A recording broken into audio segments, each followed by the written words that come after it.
Mais uma vez, eu sou o pastor licenciado Anil Leite, da Igreja Presbiteriana Betel de Contagem. Eu sou o pastor Leonardo Miranda, da Igreja Batista em Cristo, na região do Barreiro. Nós estamos aqui para falar com vocês hoje sobre a relação entre o Estado e a Igreja. Então, meus queridos, no nosso vídeo anterior, a gente estava discutindo sobre a questão do Estado como uma instituição divina. Quando nós olhamos para o Estado, querendo ou não, ele faz parte da graça comum de Deus. Quando nós olhamos, então, para o Estado, ele, de uma certa forma, como parte da graça comum, ele mostra o governo do próprio Deus, que Deus também está no governo de todas as coisas. E na graça comum, e nessa ideia de que o ser humano ele é a imagem e semelhança de Deus, nós refletimos também, de uma certa forma, as próprias características do Senhor. Então, o ser humano, desde do seu início, o ser humano ele sempre começa em comunidade. Querendo ou não, você sempre vai ter comunidade. Você já tem pequenas cidades, desde que o homem saiu do Éden, e o homem começa a sair do Éden, começa a caminhar pela terra, você já tem indícios de cidades e de povos que começavam a viver. Então, esse estado, a gente pode perceber, então, que ele é algo dado por Deus, para que essa comunidade, então, possa viver. E esse Estado, ele tem alguns direitos a ele outorgados que foram dados pelo próprio Deus. Então, esse Estado agora instituído pelo Senhor, esse Estado agora dado por Deus aos homens, à comunidade, e todo o começo de sociedade, quando a gente olhava isso antigamente, toda a sociedade, ela estava linkada à sua divindade. Quando você dava início a uma civilização, normalmente, quase 100% dos casos, você tem uma divindade que escolhe alguns indivíduos, leva aqueles indivíduos para uma terra, e aquele indivíduo, naquele lugar, começa a levantar uma civilização, e essa civilização cresce e ganha espaço, e você tem ali o início de uma grande civilização ou de uma cidade. E quando a gente olha para isso, então, todas essas esferas e todo o Estado que está ali, que começa com essas pessoas, esse Estado é uma permissão do próprio Deus, permitindo então que essas pessoas elas vivam sobre a régide desse Estado, sobre leis que mostram para esse povo como viver em comunidade, como agir, e essas pessoas então que começam a viver sobre esse Estado, sobre essa sociedade que foi dada e instituída por Deus. É por isso que nós precisamos entender, né, nesse começo aqui, fazendo esse recomeço, por isso que eu estou refazendo esse recomeço, para não ficar igual ao outro vídeo, para que quem já viu também não fale assim, estou vendo a mesma coisa que vi há 10 minutos, mas de forma mais aprofundada. Então, quando esses indivíduos olham para o Estado, então agora, e criam essa comunidade nesse Estado, esse Estado então vai vir carregado também de alguns direitos e de alguns deveres também. Então, essa comunidade que começa, esse Estado então ele tem uma força sobre a própria população que está sobre a régide desse Estado. E esse Estado, então, que passa a governar, ele é uma autoridade instituída pelo próprio Deus. O próprio Deus que formou esse Estado, ele está debaixo de uma autoridade divina. Nós não podemos jamais ter a ideia de que o Estado, ele nasce por si só, de achar que o Estado, ele é um Deus, que ele nasce por si só e ele é eterno. O Estado, quando ele nasce porque o próprio Deus determinou que ele nascesse, e ele nasce porque alguém o criou. São pessoas que criam o Estado. O Estado ele não cria sozinho, mas ele nasce porque Deus permite que ele nasça, e então o Estado, agora, como uma instituição divina, dada pelo próprio Deus, e por mais que esse Estado ele seja corrupto, por mais que esse Estado ele seja ímpio, por mais que esse Estado ele seja promíscuo, por mais que esse Estado ele seja ateu muito difícil, você não tem nenhum indício de uma sociedade ateia, mas indivíduos ateus, por mais que esse Estado ele seja um Estado politeísta e por aí vai, ele é uma instituição criada pelo próprio Deus e que ele serve ao próprio Deus, ele é ferramenta de Deus.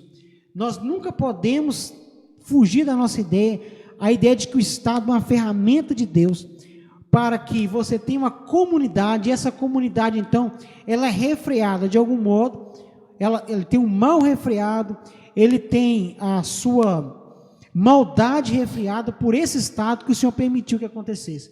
Então as leis desse Estado, tudo que esse Estado faz, serve para frear o mal dessas pessoas, desse convívio que nós temos. Então é uma ferramenta que Deus usa.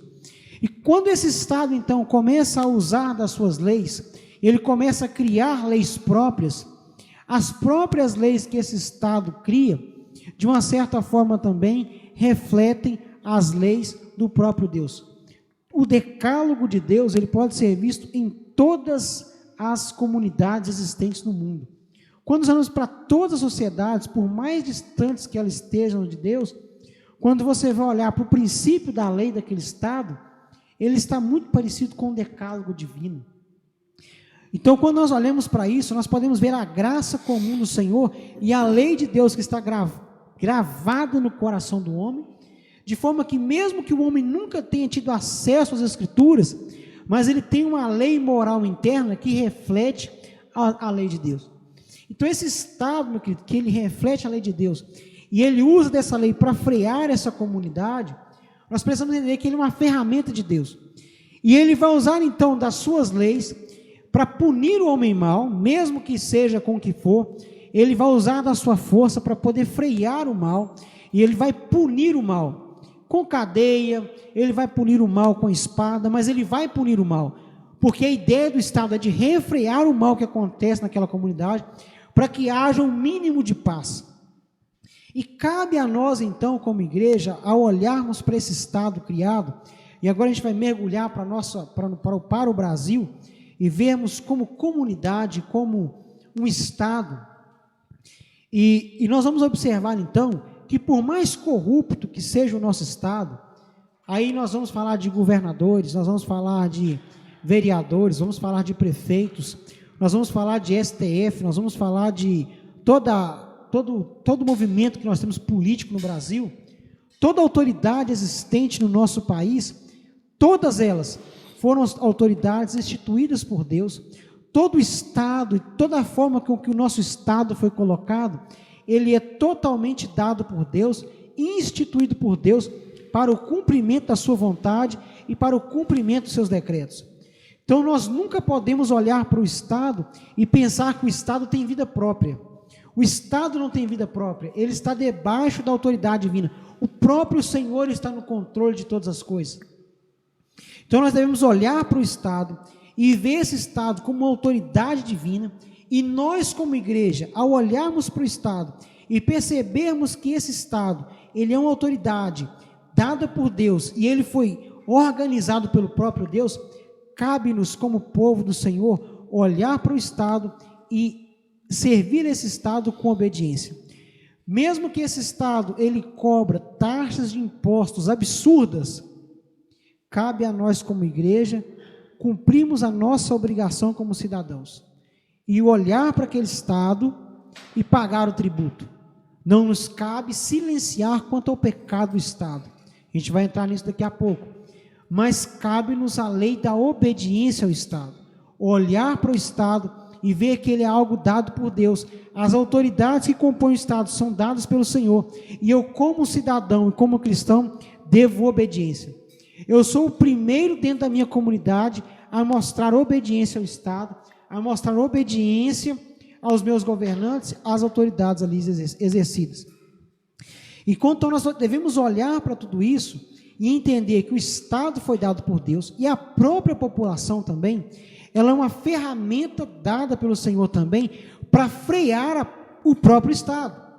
Quando nós olhamos para a própria Escritura, e eu dei esse exemplo há pouco atrás, e o próprio Deus usa a comunidade. Quando nós olhamos, por exemplo, mais para trás, mesmo quando Israel ainda era um país teocrático, nós olhamos para Davi, que cria um império, onde nós vamos olhar, não é o auge, mas o princípio do auge do Estado de Israel.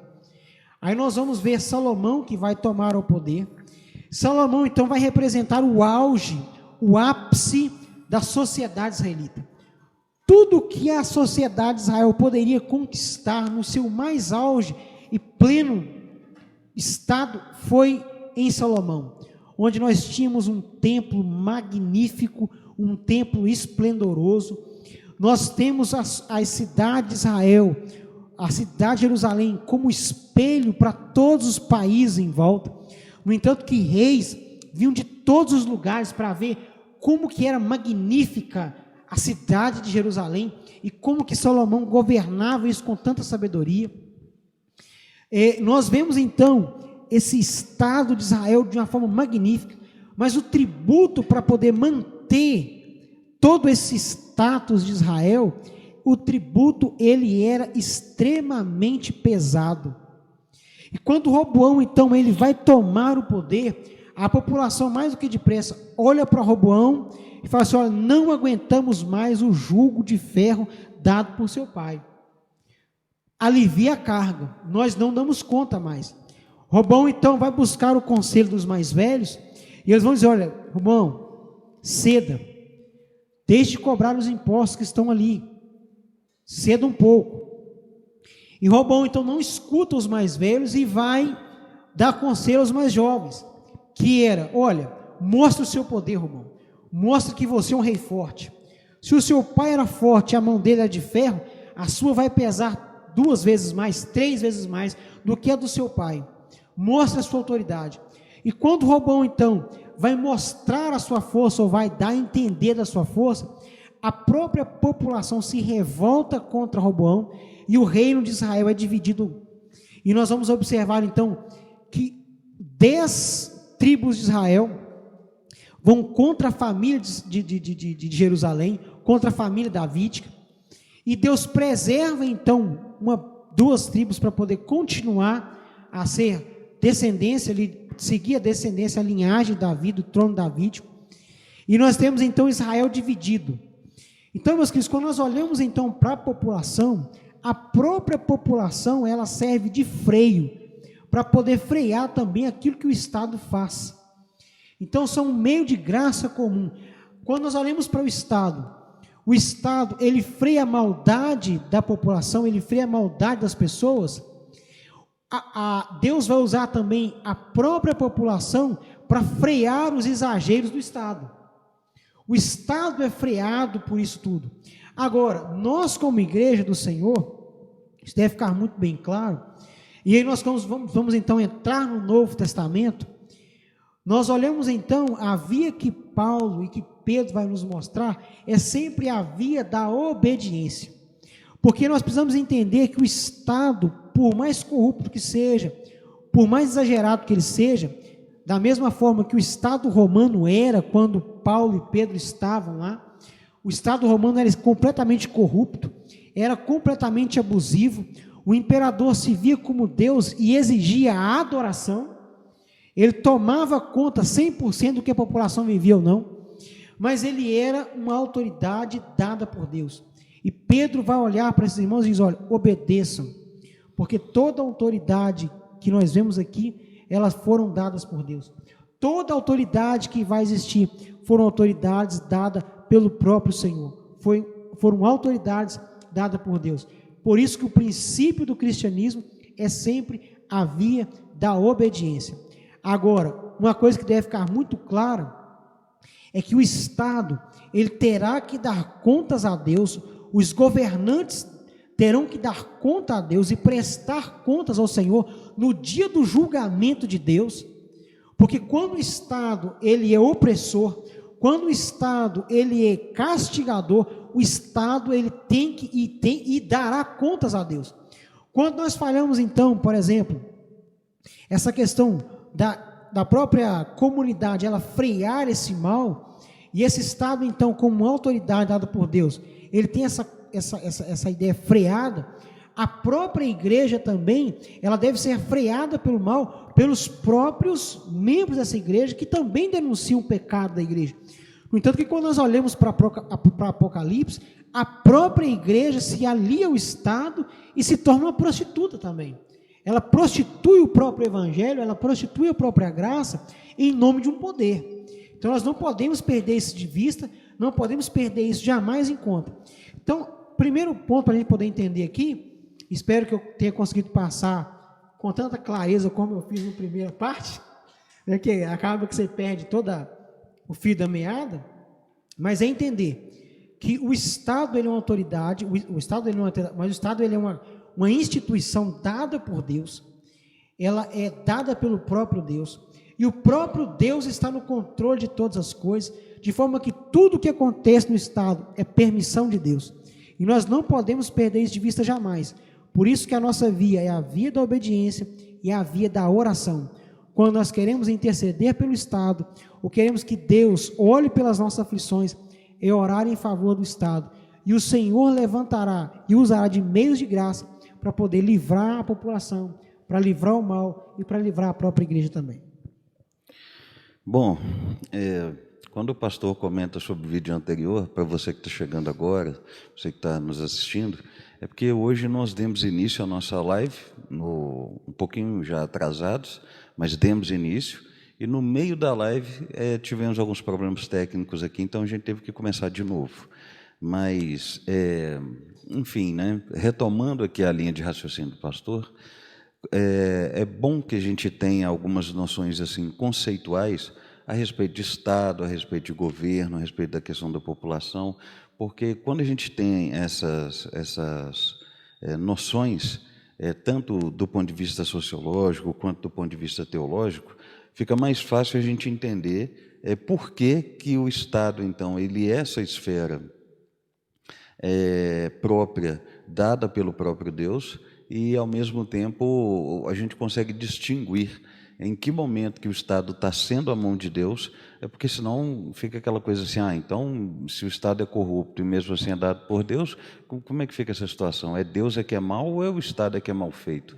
E aí, para não surgir, melhor dizendo, esse tipo de equívoco, esse tipo de pensamento, então, a gente vai trabalhar essas definições conceituais e ver agora, a partir da explicação dada pelo pastor, qual deve ser a relação entre a Igreja e o Estado. Bom, do ponto de vista, então, da ciência política, quando a gente estuda o significado de Estado, o Estado ele é uma ideia. O Estado é algo ideológico. Então, funciona assim. Imagine que um grupo de pessoas tem liberdade absoluta, liberdade plena, faz o que quer, a hora que quer, do jeito que quer, sem precisar dar satisfações a ninguém. De repente, os desejos entre essas pessoas começam a afetar a esfera particular da vida do outro. Então, de repente, o pastor tem desejos, propósitos, objetivos de vida que, de alguma maneira, vão refletir sobre a minha vida de uma maneira ruim. Então, para que a gente não entre em conflito, para que não haja violência entre nós, para que não haja nenhum problema, o que esse grupo de pessoas resolve fazer? Abre mão de parte da sua liberdade para que todos tenham aquilo que é comum e todos sejam protegidos, então, sendo constituídos aí, então, direitos e deveres. E aí nós temos a formação do Estado. Mas para que essa ideia, então, de regência social, de formação social e de prática social dê certo, é necessário, então, que um grupo de pessoas recebam legitimamente o poder. Que poder? O poder de gestão pública, o poder de gestão de pessoas e o poder de gestão de instituições que dizem respeito ali àquela sociedade. Pronto, basicamente é assim que se forma o Estado. E aí, quem são essas pessoas que recebem esse poder? Nós chamamos essas pessoas de governo. Então, há uma diferença entre Estado e governo. Se o Estado é mau, não é porque a ideia é má, é porque os governantes que exercem o governo, o manuseio do Estado, são maus. Agora, se os governantes são bons, naturalmente o Estado será bom. Uma vez que a gente tem esse entendimento, então, quando oramos pelo Estado, por exemplo, na verdade estamos pedindo a Deus que aquela ideia de organização social dê certo através de pessoas que temam a Deus, governantes que tenham o mínimo de temor a Deus. E, então, uma vez que a gente entende essa formação do ponto de vista da ciência política, agora vamos para o aspecto teológico. De fato, Historicamente, toda formação social e toda formação estatal está atrelada a o que nós chamaríamos na teologia de algum sentimento religioso, que foi o que o pastor explicou com perfeição, que é a ideia de que um grupo de pessoas crê numa determinada divindade e acredita que a organização social ali, com leis, com regras, com direitos e com deveres, estaria baseada, então, na orientação dessa divindade. Não foi diferente com o povo de Israel e com a igreja no Novo Testamento a partir do Deus judaico-cristão, a qual nós cremos ser o único e verdadeiro Deus. Quando a gente tem esse entendimento, então, de que o Estado antigo, de alguma maneira, refletia os sentimentos religiosos, apenas agora, nesse momento pós-moderno que nós vivemos, é que as pessoas tentam fazer essa separação desse sentimento religioso com o modo como o governante deve reger o Estado. Do ponto de vista teológico, há mesmo uma separação entre igreja e Estado, do ponto de vista de que, sendo esferas diferentes, o Estado não pode entrar dentro da igreja para dizer como é que ela tem que reger o culto, como devem ser seus ritos, como deve ser sua liturgia, mas a igreja também não pode entrar dentro do Estado e querer usar cerimônias, ritos e tudo aquilo que é próprio da coletividade, da igreja, para poder gerir o Estado. Isso jamais funcionaria, isso não dá certo. Agora, do ponto de vista de que, como o próprio pastor colocou, o Estado vem de Deus, assim como a igreja vem de Deus, então agora sim, é possível que cristãos estejam presentes no Estado, ali como representantes entre os governantes, e façam a política da maneira correta. Agora, a igreja, enquanto coletividade, é que não tem como estar. Agora, qual seria a base teológica para justificar que o Estado é uma esfera que vem da parte de Deus? Tem um sujeito chamado Abraham Kuyper, que ele foi um estadista holandês no ano de 1900. Ele foi o primeiro ministro da Holanda. Kuyper também era pastor e, por conseguinte, teólogo. No estudo, então, em que ele fez dentro da palavra de Deus, a respeito da soberania de Deus, ele descobriu que, se Deus é soberano, isto é, se Ele cria, sustenta e governa todas as coisas com a palavra, com sua palavra, com seu poder diariamente, então o que é cada instituição criada diretamente pelo ser humano? É uma instituição idealizada por Deus. Interessante isso, né? Se é uma instituição idealizada por Deus, então, se o ser humano é capaz de criar o Estado, quem idealizou, o primeiro idealizador do Estado? Foi o próprio Deus. Se o ser humano congrega e comunga formando uma igreja, quem foi o idealizador da igreja? Deus. Se o ser humano trabalha com economia, com educação, com política, com esporte, com lazer, tem envolvimento da sociedade, todas as capacidades culturais, então, do ser humano, quem foi o idealizador? O próprio Deus. Portanto, temos aí a base bíblica e teológica para dizer que o Estado vem da parte de Deus. Ora, se o Estado vem da parte de Deus, agora sim, tendo isso como base, podemos falar em obediência.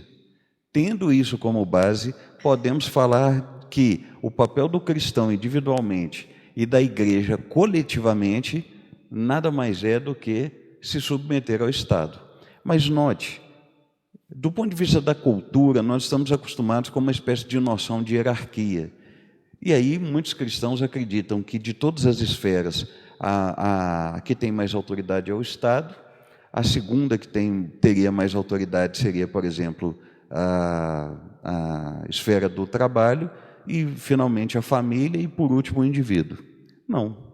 Na perspectiva bíblica, como apenas Deus é soberano, Ele não divide a sua glória com ninguém, então não existe nenhuma esfera que seja soberana em relação à outra. Interessante isso, Todas estão em pé de igualdade. Todas estão em pé de igualdade.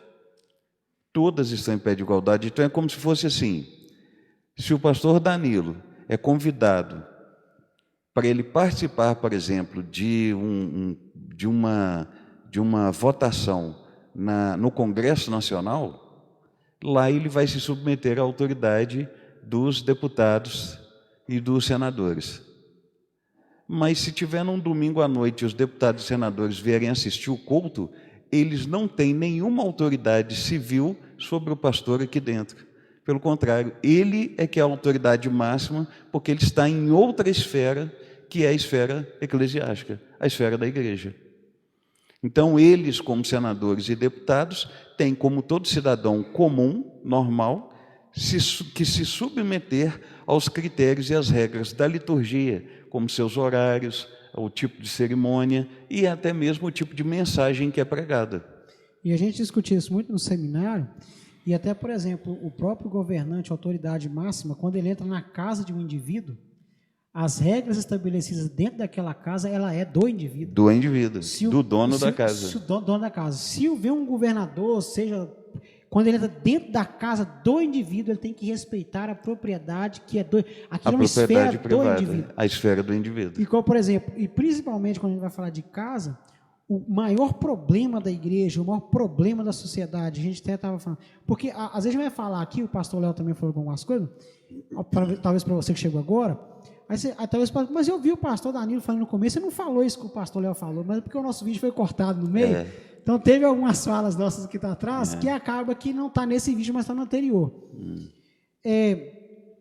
Um dos maiores problemas, por aí, é que a gente, como igreja, deve denunciar esse pecado, é quando a sociedade ela vai colocar, por exemplo, na esfera, e a gente discutiu isso muito no seminário, na esfera da política, na esfera do governo, a criação do filho do indivíduo.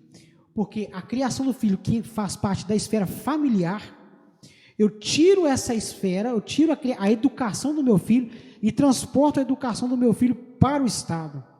E isso vai gerar todo um problema, porque não é competência do Estado. É por isso que a gente tem hoje muitos filhos mal criados, sem educação, que não respeitam os pais, porque ele não teve a ideia de que dentro da casa, essa esfera familiar, ela está acima. A família, essa esfera familiar deve ser respeitada. Sim. A gente vai criar, por exemplo, leis absurdas, como a lei da palmada, por exemplo, no Brasil, que vai ditar como que o indivíduo, dentro da casa dele, vai educar o filho dele. Sim. Então percebam que interessante. Tudo isso é resultado de quê?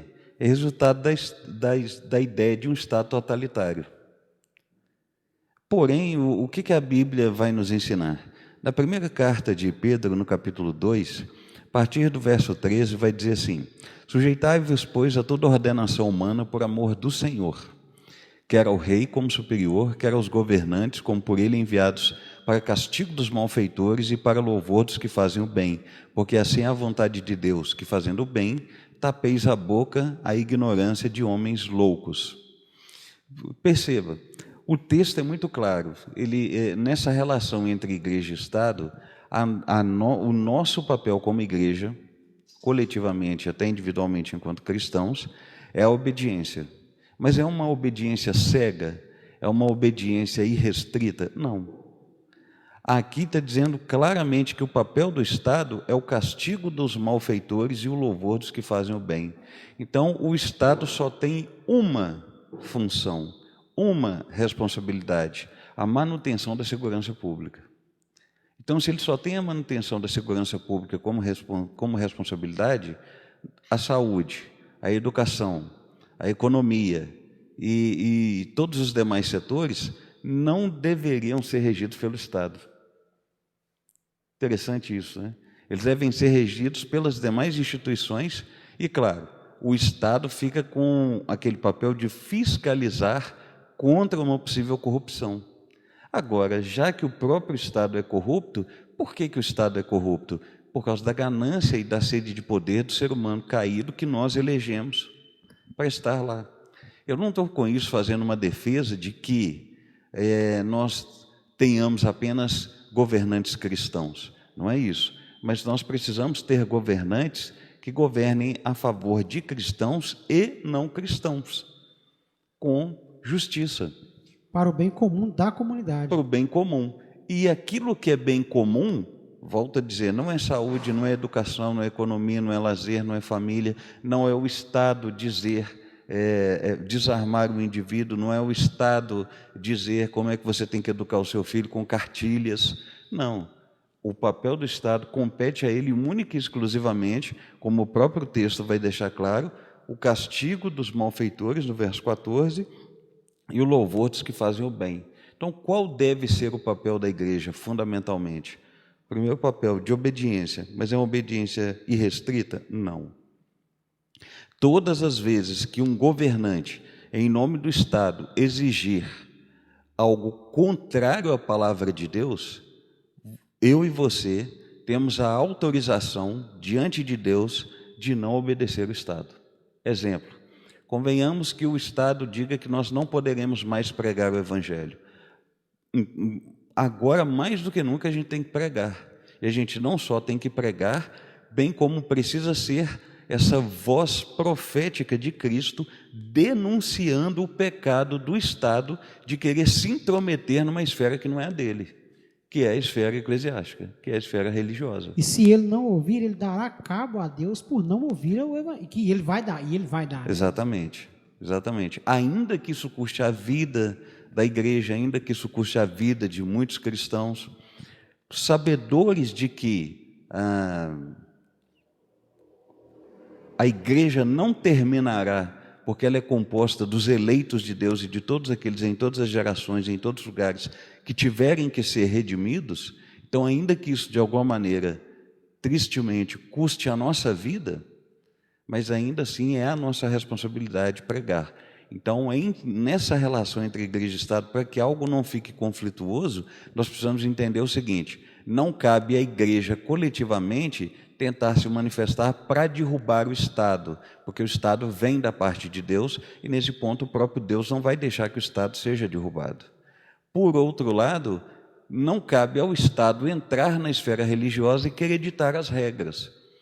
Então, cabe à igreja orar pelos governantes, cabe à igreja, a cada cidadão cristão, pagar os seus impostos, cabe à igreja uma obediência ao Estado dentro das regras e das leis sociais de proteção à violência, para que a igreja, como o próprio texto diz aqui, porque assim é a vontade de Deus, para que você tampe a boca daqueles que são ignorantes, que caçoam do cristianismo. Então, o modo de o cristão dar bom testemunho é sendo obediente ao Estado, mas não é uma obediência irrestrita.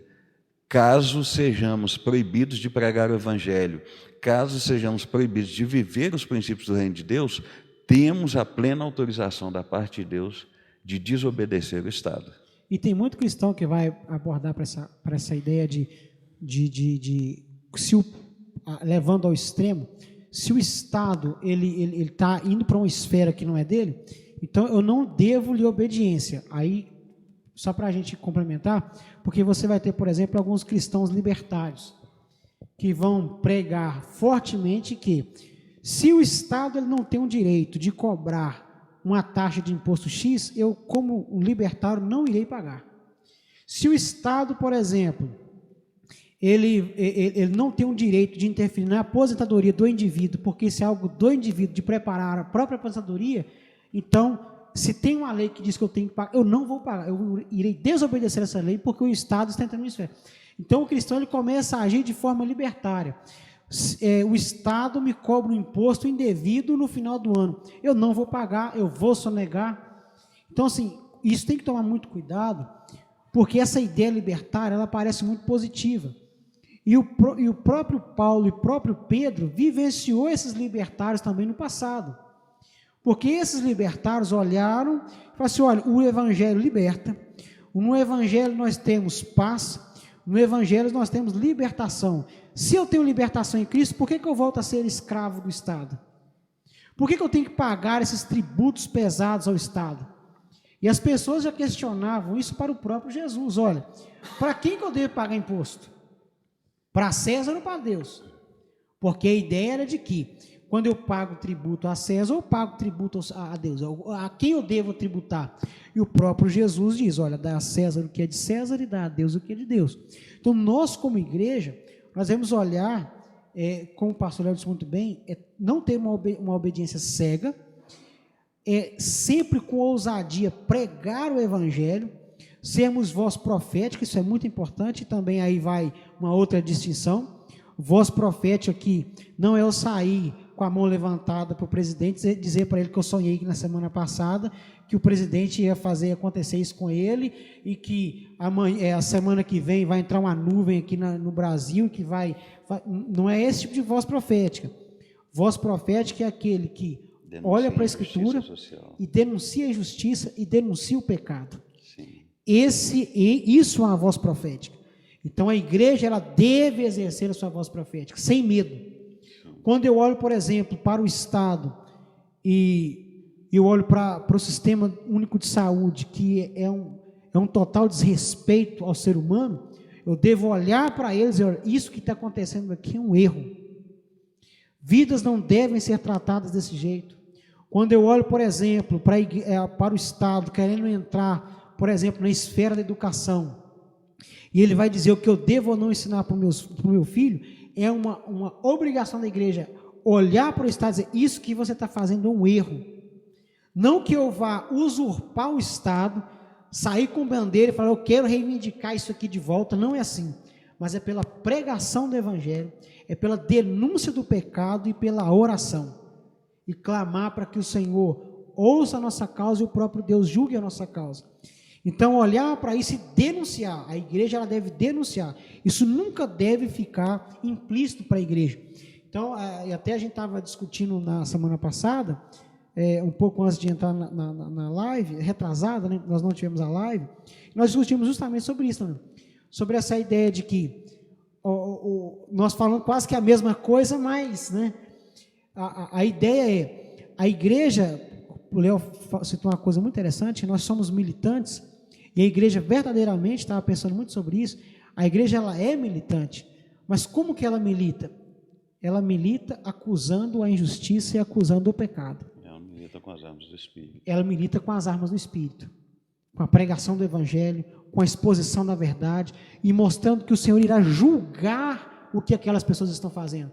A maior besteira é achar que Deus não julgará as injustiças que estão acontecendo no nosso país. E os nossos governantes devem saber disso. E quem que vai dizer para esses governantes que eles irão sentir a justiça divina? A igreja. Ela deve ter essa voz profética de denunciar o pecado que há. Sim. Ela tem que fazer isso. Ela não pode se calar. Então ela não é uma obediência muda. Mas ela sempre vai acusar o pecado, como João Batista fazia. Sim. E até a gente discutia sobre isso. João Batista, ele olhou para Herodes e falou assim, olha, você está deitando com a mulher do seu irmão. Raça de víbora, pecador. Repensa, você vai queimar no fogo do inferno. Você, essa adúltera que está do seu lado. Então você vê que há uma denúncia, no entanto que ela fica revoltada. E o que a filha dela pede? A cabeça de João Batista. João Batista morre porque mostrou o pecado que havia no governo. Sim. Então a igreja ela nunca pode se calar diante do pecado, diante da injustiça, diante dos maus sociais que estão acontecendo. Nós precisamos e sempre estar alertas. A igreja ela deve a todo momento denunciar o pecado. Ela é militante nesse sentido. Não militante de bandeira vermelha, não militante de abraçar Lula e de orar por ele, não militância de pegar uma enxada na mão, não é esse tipo de militância, mas é a militância de denunciar o pecado, é a militância de orar pela nossa nação, para que o nosso país, ele seja um país restaurado pelo Senhor, que nós estejamos um país justo, que nós tenhamos um Estado menos totalitário, que nós tenhamos um Estado menos opressor, né? E quando olhar para Provérbios, o próprio provérbio aponta porque quando nós temos um Estado que cobra muitos impostos, a população sofre. Não há prosperidade quando se há exageros de cobrança de impostos. Então, cabe à igreja de olhar para o Estado e dizer, olha, essa cobrança de imposto, ela é indevida. A miséria que nós vivemos é porque o Estado está interferindo. São impostos exagerados que nós temos que pagar. Então, cabe à igreja apontar o pecado, mas ao mesmo tempo que ela aponta, ela também paga os seus impostos. Sim. Sim. Ela também é obediente. Uma coisa que eu acho bem interessante, que eu aprendi estudando um pouquinho sobre política, sobre o Estado, sobre economia, Tem um ditado que é o seguinte: alguém sempre paga o almoço, nunca sai de graça. Então, olha só, quando a Bíblia fala a respeito daquilo que compete ao Estado, qual deve ser a posição da igreja, porque existe também uma outra lógica por trás disso. Para pensar. O que é preferível? Você tirar do seu bolso dinheiro para você custear sua comida, sua roupa, seu calçado, seu plano de saúde, sua escola particular, enfim, aquilo que você necessita para viver, ou você prefere tirar do seu bolso mais do que você pagaria convencionalmente ao longo de um ano para entregar para uma instituição que é o Estado, para o Estado pegar o seu dinheiro e pagar esses terceiros para que eles prestem esse tipo de serviço para você? O que sai mais caro para você? Porque, no fundo, o Estado não está fazendo nada de graça para ninguém. Tem alguém pagando esse almoço, tem alguém pagando essa comida. E quem é que paga essa comida, como diz o ditado? É você mesmo. Então, o que sai mais barato? Sai mais barato você, ao longo do ano, você indivíduo, você empresário, você funcionário, a sociedade civil em geral, conseguir se organizar financeiramente, sem a dependência do Estado, para promover bens e serviços, ou pagar o dobro ou o triplo daquilo que você pagaria para essa promoção de bens e serviços, para entregar esse dinheiro para o Estado, para ele fazer mal feito, igual ele tem feito, e também não é para todo mundo. Aí entra aqui quem estava discutindo, pastor Léo, querendo ou não, aí vem a obrigação do cristão, né, não que eu seja a favor da democracia, mas vou para outro assunto, mas num Estado democrático, onde eu tenho um direito de voz, o meu poder como cidadão que vai lá e vota, e num certo sentido a democracia em si, ela não acontece só num Estado democrático, ela vai acontecer em qualquer situação.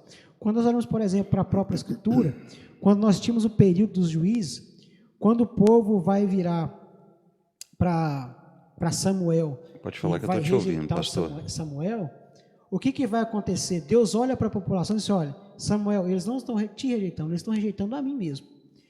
Só que eles querem os reis que tem nos outros estados, nos países ao redor, eles vão ter, mas com isso eles também terão encargos. Sim. E a partir dali, então, você tem tributos que eram cobrados.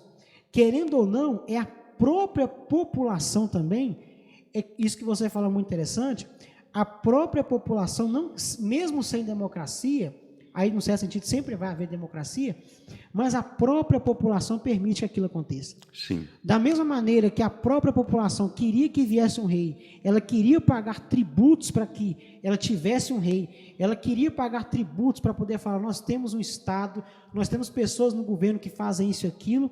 A própria população hoje, ela olha para as escolas e diz: olha, nós queremos pagar impostos para poder sustentar essas escolas.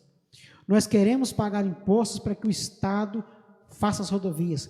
Nós queremos pagar o Estado para que ele se ocupe fazendo o nosso sistema único de saúde. Nós queremos pagar ao Estado para que ele me aposente no final da vida, mesmo que a aposentadoria seja medíocre, mesmo que seja a pior possível. Mas eu transfiro essa responsabilidade. Querendo ou não, a própria população, mesmo sem democracia, ela, aos poucos, ela mesma e por si só, ela vai entregando aquilo que é de competência dela ao Estado, porque, como você bem disse, querendo ou não, é confortável para ela também. Sim. Bom, como a gente tem que finalizar em razão do horário, então eu vou citar uma curiosidade complementando o que o pastor disse. Tem um sociólogo chamado, se eu não me engano, Rodney Stark, acho que é Rodney Stark mesmo, que ele escreveu a respeito da relação entre a igreja e o Estado no período do Império Romano, a igreja primitiva. E ele destacou algo muito, muito interessante. Uma das coisas que, digamos assim, era muito diferente da cultura da época, foi o fato de que a igreja conseguiu, por conta própria, promover a assistência social.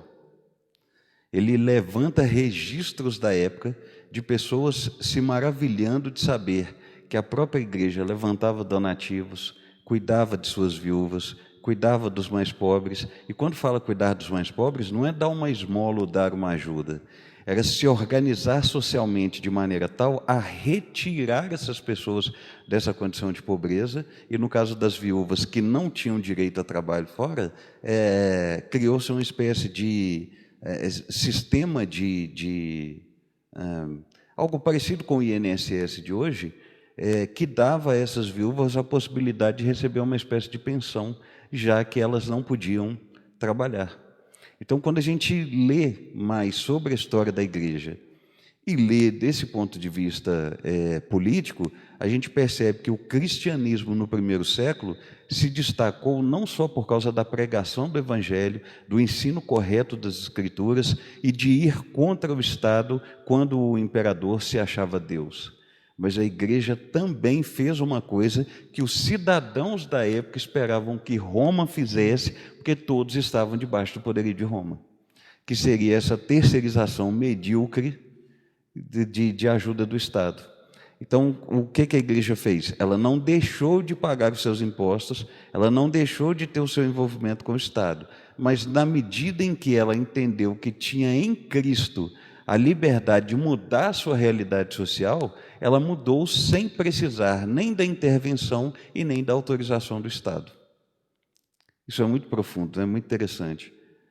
Porque hoje, de alguma maneira, nós não seguimos o exemplo da igreja primitiva sob essa ótica de alguma maneira, as igrejas locais se organizarem para uma promoção de assistência social tal que elas consigam mudar, reverter a vida dos seus membros sem essa necessidade de achar que tem que fazer coisas para o Estado dar de volta.